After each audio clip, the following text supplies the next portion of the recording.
നമ്മുടെ കർത്താവും രക്ഷിതാവുമായ യേശുക്രിസ്തുവിൻ്റെ വാത്സല്യ നാമത്തിൽ G2R പ്ലാറ്റ്ഫോമിൽ ദൈവവചനം ശ്രദ്ധിച്ചുകൊണ്ടിരിക്കുന്ന എല്ലാ വിശുദ്ധന്മാർക്കും വന്ദനം. ഉൽപ്പത്തി പുസ്തകം മുതൽ വെളിപ്പാട് പുസ്തകം വരെയുള്ള വിഷയത്തെ സമഗ്രമായി വിശകലനം ചെയ്ത് പഠിക്കുന്ന ഒരു പഠന പരമ്പരയാണിത്. പഴയ നിയമത്തിലെ ലേവ്യ പൗരോഹിത്യവും പുതിയ നിയമത്തിലെ ദൈവസഭയ്ക്ക് നൽകപ്പെട്ടിരിക്കുന്ന രാജകീയ പൗരോഹിത്യവും.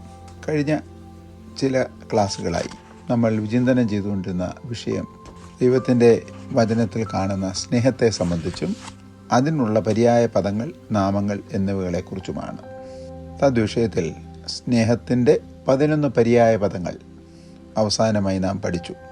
ഒന്നാമത്തേത് ദൈവത്തിൻ്റെ സ്നേഹം അഗാപ്പെ, അടുത്തത് സഹോദര സ്നേഹം ഫിലേയോ, മൂന്നാമത്തേത് മനുഷ്യസ്നേഹം ഫിലാന്ത്രോപ്പിയ, നാലാമത്തേത് ലോകത്തോടുള്ള സ്നേഹം, അഞ്ചാമത്തേത് ശത്രുക്കളെ സ്നേഹിക്കുക, ആറാമത്തേത് അയൽക്കാരെ സ്നേഹിക്കുക, ഏഴാമത്തേത് സ്വന്തം ഭാര്യയെ സ്നേഹിക്കുക, എട്ടാമത്തേത് ഈ ലോകത്തിലെ കാമുകന്മാരുടെ നടുവിലുള്ള താൽക്കാലിക ജഡത്തിൻ്റെ സ്നേഹം. ഇതിൻ്റെ എല്ലാം മൂലപദങ്ങളും നാം പഠിച്ചതാണ്. ഒൻപതാമത് നിർവ്യാജമായ സഹോദര സ്നേഹം, കൂടപ്പിറപ്പുകൾ തമ്മിൽ ഉള്ള സ്നേഹം. പത്താമത്തേത് ഭാര്യ ഭർത്താക്കന്മാർക്കിടയിലുള്ള സ്ട്രോഗോസ് എന്ന സ്നേഹം, എഫെസർക്ക് എഴുതിയ 5:25. 11 പണത്തോടുള്ള സ്നേഹം, ലവ് ഓഫ് മണി, ഫിലാർഗോറിയ എന്ന പദമാണ് കാണുന്നത്. ഇതിൻ്റെ എല്ലാം നടുവിൽ കർത്താവായ യേശുക്രിസ്തു തൻ്റെ ഇഷ്ടശിഷ്യന്മാരെ ചേർത്ത് നിർത്തി അവർക്കൊരു പുതിയ കൽപ്പന കൊടുക്കുന്നു. നിങ്ങൾ തമ്മിൽ സ്നേഹിപ്പി. A new commandment I give you, that you love one another. കായിനേൻ എൻറ്റോലേൻ എന്ന പദമാണ് കർത്താവ് കൊടുത്തത്. പഴയതിനെ നീക്കുകയല്ല, പഴയതിനേക്കാൾ ശ്രേഷ്ഠമായ പുതിയ കൽപ്പന. പഴയ കൽപ്പനകൾ നമ്മൾ പുറപ്പാട് പുസ്തകം 20-ാം അധ്യായം 1 മുതൽ 17 വരെയുള്ള വാക്യങ്ങളിലും, ആവർത്തന പുസ്തകം 5-ാം അധ്യായം 6 മുതൽ 20 വരെയുള്ള വാക്യങ്ങളിലും ആണ് കാണുന്നത്. തുടർന്ന് ദൈവപുത്രൻ ലോകത്തിൽ ആയിരുന്നപ്പോഴും തനിക്കുള്ളവരെ സമുദ്രത്തിൽ നിന്ന് കരയിലേക്ക് മാറി മാറി അടിക്കുകയും മറിഞ്ഞും തിരിഞ്ഞും അലതല്ലുകയും ചെയ്യുന്ന സ്നേഹത്തിൻ്റെ വേലിയേറ്റവും വേലി ഇറക്കവും പോലെയുള്ള സ്നേഹം കൊണ്ടല്ല സ്നേഹിച്ചത്. ആ സ്നേഹത്തിൽ വലിപ്പച്ചിറപ്പ് ഇല്ലായിരുന്നു. പ്രത്യുത ആരംഭത്തിൽ ദൈവപുത്രൻ അവരെ ഏതുവിധം സ്നേഹിച്ചുവോ അതേ വിധത്തിൽ അവസാനത്തോളം സ്നേഹിച്ചു എന്നത് തന്നെ. യോഹന്നാൻ്റെ സുവിശേഷം 13-ാം അധ്യായം 1-ാമത്തെ വാക്യത്തിൽ അതിനാധാരമായി നമുക്ക് കാണുവാൻ കഴിയുന്നുണ്ട്. ഉദാഹരണം, യൂദയോടുള്ള സ്നേഹം ഒന്ന് ചിന്തിച്ചു നോക്കുക. മത്തായി എഴുതിയ സുവിശേഷം 26-ാം അധ്യായം 49-ലും ലൂക്കോസ് എഴുതിയ സുവിശേഷം 22-ാം അധ്യായം 47-ലും 48-ലും ഗുരുവിനെ ഒറ്റുകൊടുത്ത കാശും കൊണ്ട്, 30 വെള്ളിക്കാശും കയ്യിൽ വെച്ചുകൊണ്ട്, കീശയിലിട്ട് ആരും കാണാതെ വെച്ചുകൊണ്ട്, മഹാപുരോഹിതന്മാർക്കും ന്യായശാസ്ത്രിമാർക്കും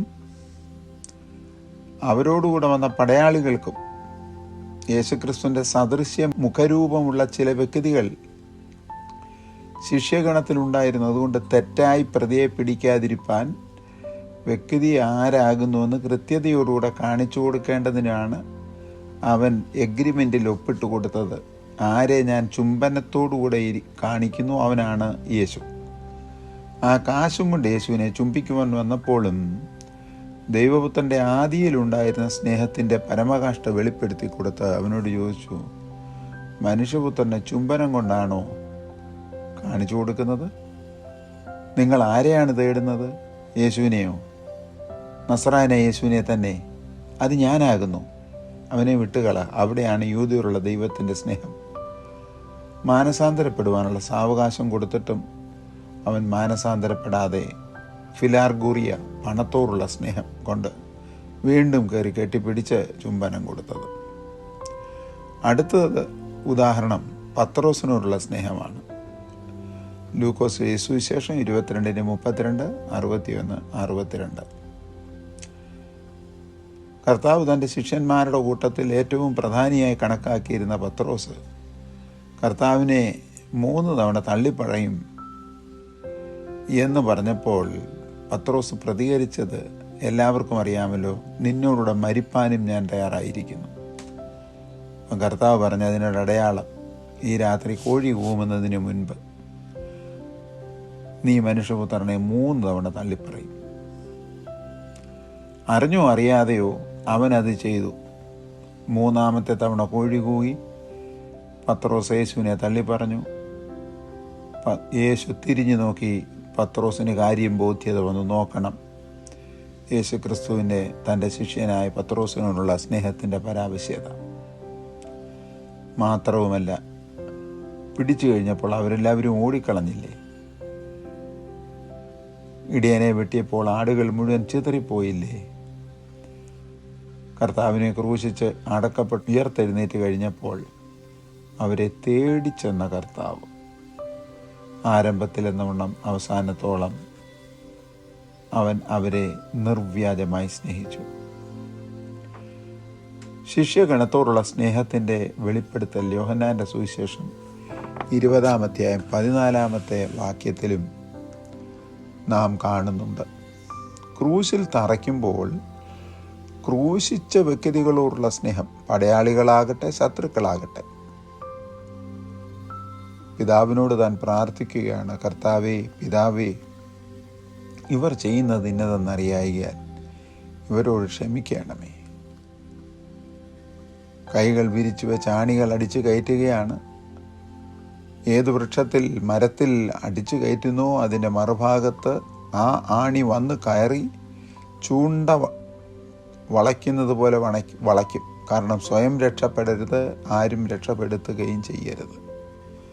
ലൂക്കോസിൻ്റെ സുവിശേഷം 23-ാം അധ്യായം 34-ാമത്തെ വാക്യം. ശത്രുക്കളെ സ്നേഹിപ്പീൻ എന്ന് കർത്താവ് പറഞ്ഞത് പ്രായോഗികമായി അവിടെ നിറവേറ്റുകയായിരുന്നു. സമശിക്ഷാവിധിയിൽ ക്രൂശിക്കപ്പെട്ട കുറ്റവാളിയോടുള്ള സ്നേഹം.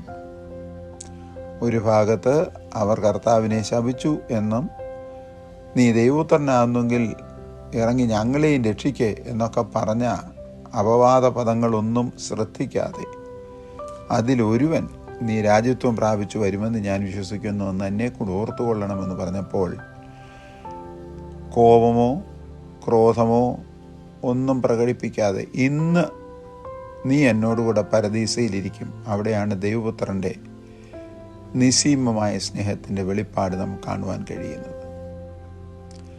അല്ലായിരുന്നു എങ്കിൽ മറ്റേ കള്ളനെ പോലെ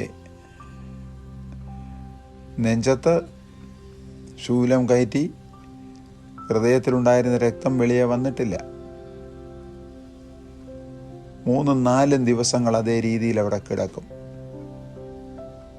പക്ഷേ പ്രാർത്ഥനയുടെ ഫലമായി ജീവൻ കൊടുത്ത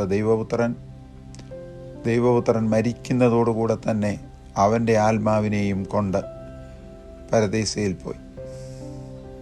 എന്തിനധികം, നാം ഓരോരുത്തോടുമുള്ള സ്നേഹം എത്ര വലുതാകുന്നുവെന്ന് വിശുദ്ധ പൗലോസ് തന്നെ റോമർക്കെഴുതിയ ലേഖനം 5-ാം അധ്യായത്തിൻ്റെ 7-8 വാക്യങ്ങളിൽ എഴുതിയിട്ടുണ്ട്.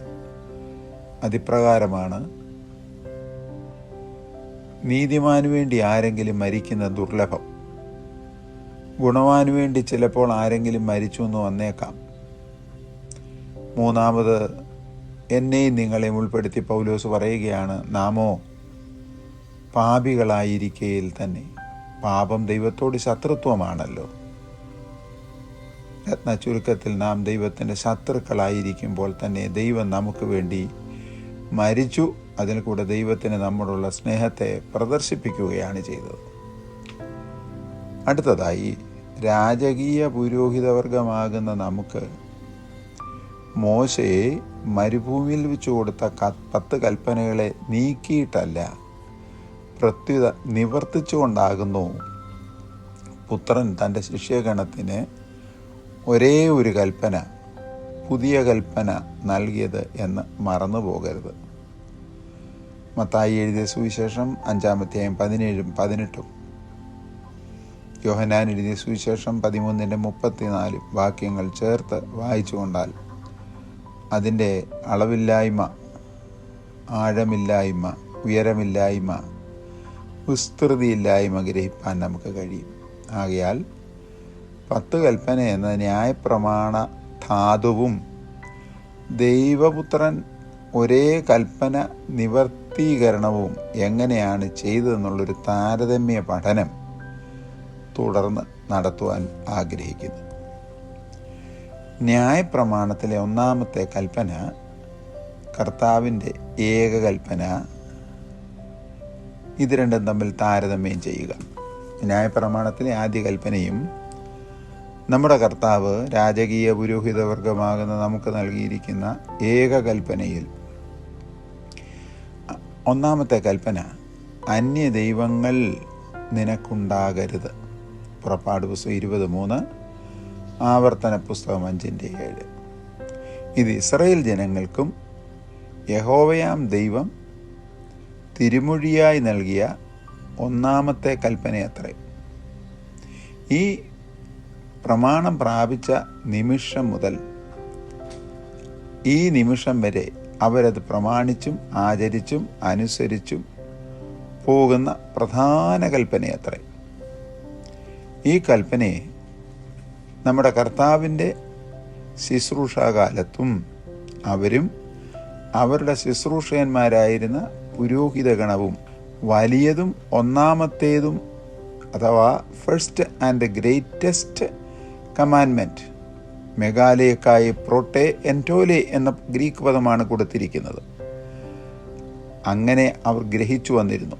മത്തായി എഴുതിയ സുവിശേഷം 22-ാം അധ്യായം 37-ാമത്തെ വാക്യം. ഈ കൽപ്പനയെ ലംഘിച്ചുകൊണ്ടാകുന്നുവോ കർത്താവ് നിങ്ങൾ തമ്മിൽ തമ്മിൽ സ്നേഹിക്കണം എന്ന പുതിയ കൽപ്പന, ന്യൂ കമാൻമെൻറ്റ്, രാജകീയ പുരോഹിതവർഗമാകുന്ന ശിഷ്യഗണങ്ങൾക്ക് നൽകിയത്? യോഹന്നാൻ 13:14. അല്ലവേ അല്ല. പിന്നെയോ നാം നമ്മുടെ ശ്രേഷ്ഠ മഹാപുരോഹിതനാകുന്ന ദൈവപുത്രൻ നമുക്ക് നൽകിയിരിക്കുന്ന ഈ കൽപ്പന വലിയതും 1-ാമത്തേതുമായ കൽപ്പന, പൂർണ്ണ കൽപ്പന, അതാകുന്നു അതിൻ്റെ അർത്ഥം. പഴയ നിയമ ഇസ്രായേലിന് മരുഭൂമിയിൽ വെച്ച് നിന്റെ ദൈവമായ കർത്താവിനെ മാത്രമേ നീ സ്നേഹിക്കാവൂ എന്ന് കൊടുത്ത 1-ാമത്തേതും ആദ്യലത്തേതുമായ കൽപ്പനയ്ക്ക് തുല്യമായി ദൈവപുത്രൻ തൻ്റെ സഭയ്ക്ക് കൊടുത്തിരിക്കുന്ന 1-ാമത്തേതും പ്രധാനവുമായ കൽപ്പനയാണ് നിങ്ങൾ തമ്മിൽ തമ്മിൽ സ്നേഹിക്കണം. പഴയ നിയമകൽപ്പന നോക്കുക. പൂർണ്ണ ആത്മാവോടും അഥവാ ഓൾ ദൈ സോൾ, ഹോലേത്തെ സ്യൂക്കെ എന്ന പദമാണ് കൊടുത്തിരിക്കുന്നത്. പൂർണ്ണ മനസ്സോടും, ഓൾ ദൈ മൈൻഡ്, ഹോലേത്തെ ഡിയാനൂയ്യ, സ്നേഹിച്ചാൽ നമുക്കും നമ്മുടെ ദൈവത്തിനും തമ്മിലുള്ള സ്നേഹത്തിൻ്റെ നടുവിൽ വേറെ യാതൊരുവിധ സ്നേഹമോ ഭാവമോ ആരാധനയോ നുഴഞ്ഞു കയറുകയില്ല എന്നതല്ലേ സത്യം. ആകയാൽ ദൈവപുത്രൻ തൻ്റെ ശിഷ്യന്മാർക്കും സഭയാകുന്ന കാന്തയ്ക്കും ദൈവസഭയ്ക്കും കൊടുത്തിരിക്കുന്ന 1-ാമത്തെ കൽപ്പന, പ്രധാന കൽപ്പന, ശ്രേഷ്ഠമായ കൽപ്പന തമ്മിൽ തമ്മിൽ സ്നേഹിക്കണം എന്നത് തന്നെ. അത് പഴയ നിയമ കൽപ്പനയുടെ മാറ്റലല്ല, സംക്ഷിപ്തമായി രത്ന ചുരുക്കത്തിൽ ജീവനാഡിയായി നൽകിയിരിക്കുന്നു എന്ന തിരുവചന സത്യത്തിന് ഇരുപക്ഷം ഇല്ല. അതുകൊണ്ടാകുന്നു വിശുദ്ധ യോഹന്നാൻ ഒരുവൻ ദൈവത്തെ സ്നേഹിക്കുന്നു എന്ന് പറയുകയും തൻ്റെ സഹോദരനെ സ്നേഹിക്കാതെ പകയ്ക്കുകയും ചെയ്യുന്നവൻ കള്ളനാകുന്നു എന്നും താൻ കണ്ടിട്ടുള്ള സഹോദരനെ സ്നേഹിക്കാത്തവൻ കണ്ടിട്ടില്ലാത്ത ദൈവത്തെ സ്നേഹിപ്പാൻ കഴിയുന്നതല്ല യോഹന്നാൻ എഴുതിയ 1-ാമത്തെ ലേഖനം 4:20 എന്ന് പറയുവാൻ കാരണം. ദൈവം സ്നേഹമാകുന്നു. യോഹന്നാൻ്റെ 1-ാം ലേഖനം 4:8, 10:16. ഈ വിഷയത്തിൽ അടങ്ങിയിരിക്കുന്ന ദൈവിക മർമ്മം ആരെങ്കിലും ദൈവത്തിൻ്റെ വചനം പ്രമാണിക്കുന്നുവെങ്കിൽ അവരിൽ ദൈവസ്നേഹം വാസ്തവമായി അറിഞ്ഞിരിക്കുന്നു എന്നാണ് അതിൻ്റെ അർത്ഥം. അതിന് കൊടുത്തിരിക്കുന്ന English walk love of God is perfected എന്നാണ്, പൂർണ്ണമാക്കപ്പെട്ടിരിക്കുന്നു. യോഹന്നാൻ എഴുതിയ 1-ാമത്തെ ലേഖനം 2-ാം അധ്യായം 5-ാമത്തെ വാക്യം. അതുമാത്രവുമല്ല, ദൈവത്തെ ആരും ഒരു നാളും കണ്ടിട്ടില്ല. നാം അന്യോന്യം സ്നേഹിക്കുന്നുവെങ്കിൽ ദൈവം നമ്മിൽ വസിക്കുന്നു, ദൈവത്തിൻ്റെ സ്നേഹം നമ്മിൽ തികഞ്ഞിരിക്കുന്നു. അതാണ് ആ ദൈവവചനത്തിൻ്റെ അന്തസത്ത. യോഹന്നാൻ എഴുതിയ 1-ാമത്തെ ലേഖനം 4-ാമത്തെ അധ്യായം 12-ാമത്തെ വാക്യം. ഇതിൽ കൂടി സകല ന്യായപ്രമാണ വചനങ്ങളുടെയും പൂർത്തീകരണം അത്രേ നടക്കുന്നത് എന്ന് നാം ഒരിക്കലും മറക്കരുത്. അവിടെയാണ് ന്യായപ്രമാണത്തിലെ 1-ാമത്തെ കൽപ്പന, നിന്റെ ദൈവമായ കർത്താവിനെ പൂർണ്ണ ഹൃദയത്തോടും പൂർണ്ണ മനസ്സോടും പൂർണ്ണ ആത്മാവോടും കൂടെ സ്നേഹിക്കണം എന്ന പഴയ നിയമകൽപ്പനയുടെ സംജ്ഞ വെളിപ്പെടുത്തി, ഞാൻ നിങ്ങൾക്കൊരു പുതിയ കൽപ്പന തരുന്നു, നിങ്ങൾ തമ്മിൽ തമ്മിൽ സ്നേഹിക്കണം എന്നത്. ആകയാൽ എന്നെ കേൾക്കുന്ന ദൈവമക്കൾ, പഴയ നിയമത്തെ മാറ്റുകയല്ല കർത്താവ് ചെയ്തത്, പഴയ നിയമത്തെ നിവർത്തിക്കുകയാണ് ചെയ്തത്. ആ സ്നേഹത്തിൽ വിശ്വസിച്ചുകൊണ്ടും അടിനിന്ന് സ്ഥാനപ്പെട്ടും നിലനിന്നും ദൈവത്തിൻ്റെ ഹിതവും വിശുദ്ധിയും നമ്മുടെ ജീവിതത്തിൽ പൂർത്തീകരിക്കുവാൻ നമുക്ക് പരിശ്രമിക്കാം. ദൈവം അതിനുവേണ്ടി നമ്മെ എല്ലാവരെയും അനുഗ്രഹിച്ച് ആശീർവദിക്കുമാറാകട്ടെ. പരിശുദ്ധ പിതാവേ, ഈ ദൈവവചനം കേൾക്കുന്ന വിശുദ്ധന്മാരെ എല്ലാവരെയും അളവില്ലാതെ ആഴമായി അനുഗ്രഹിക്കുകയും ആശീർവദിക്കുകയും ചെയ്യും. ഇങ്ങനെ ഞങ്ങൾ ദൈവമക്കളാകുന്നുവെന്ന് ലോകത്തിന് വെളിപ്പെടുത്തുവാൻ ഞങ്ങൾക്ക് കൃപ തരും. യേശു ക്രിസ്തുവിൻ നാമത്തിൽ താഴ്മയോടെ പ്രാർത്ഥിക്കുന്നു, കേൾക്കണമേ.